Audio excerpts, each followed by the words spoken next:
Hello, my name is Matt Iman. I was a Bridging the Gaps intern at Women Against Abuse, specifically working with the children within their shelters. My academic preceptor was Dr. Jeremiah Goldstein, and my community preceptor was Dr. Arlene Malcolm Bell. So Women Against Abuse has various locations in Philadelphia. They primarily serve people affected by domestic violence. I linked their website at the bottom because I don't want to underscore the amount of services they provide, but they provide emergency shelters and transitional shelters, which are up to 90 days.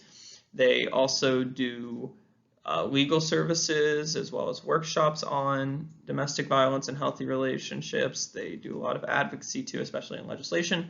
And finally, they do childcare services, which is kind of what I was tasked with this summer. So my project centered largely around what the children's needs were, and that was kind of arranged with my community preceptor. They could kind of fall under the umbrella of academic enrichment, post-high school planning, whether that be career college, and health education. And the projects that came out of this were something like math worksheets, which I'll show an example of on the next slide, read-along videos, a post-high school inventory just to get the children thinking about what they might want to do, whether it be entering the workforce or going off to post-secondary educational opportunities, career and college preparation, presentations and videos, and then a healthy choices checklist, which I'll show on the next slide, and lastly, health education videos. Just a quick note, I was unable to be on the site in person. I was also unable to meet with the children because of confidentiality reasons. So a lot of my projects had to focus on worksheets and also videos. I'm going to kind of show an example of a video on this slide. Here is a screenshot from my YouTube page. As you can see, the first, third, and fourth videos were read-alongs. The first and third were actually children's books about COVID-19, which were given out at the citywide Bridging the Gap sessions. I found them to be incredibly impactful, and I really liked them. I thought they would be excellent for explaining the pandemic to the children. This is the college prep video, which glossed over the many post-secondary educational opportunities, such as traditional college as well as community college and trade school. And then lastly is an introductory video, which I'll show a clip of. And then here's a math worksheet, which actually is a puzzle. So you solve the questions, you figure out which letter corresponds to it, and it would usually come out to be a very positive message, like very impressive, or way to go, or you're awesome.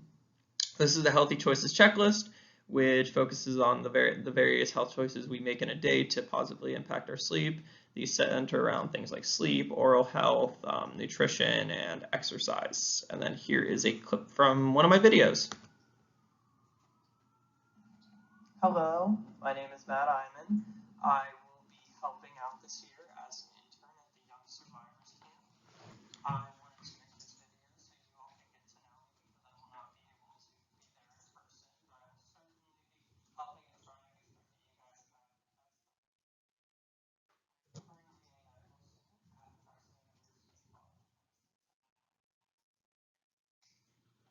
So this is what my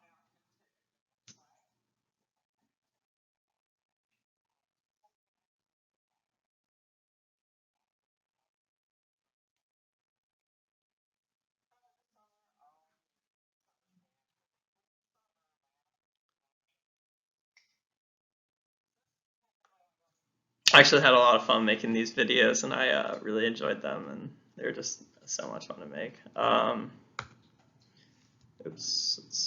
Lastly, I just wanted to kind of talk about my reflection. So my storytelling project was very impactful. I got to talk to my community preceptor as well as some of her co-workers, and I really feel like this summer allowed me to widen my lens of understanding for those affected by domestic violence. And some of my big takeaways were that intimate partner violence or domestic violence affects everyone. It differs across communities and cultures, and there are widespread detrimental effects on those who are indirectly affected by domestic violence too, especially the children.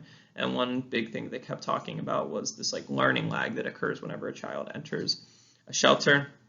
And this summer really helped reinforce my desire to work with children and become a pediatrician or specialize in a specialty that deals with pediatrics, because I really feel like shaping the future is shaping the future, and children are our greatest asset in society for shaping the future. So really enjoyed this summer, and I'm very grateful for the opportunity that I had.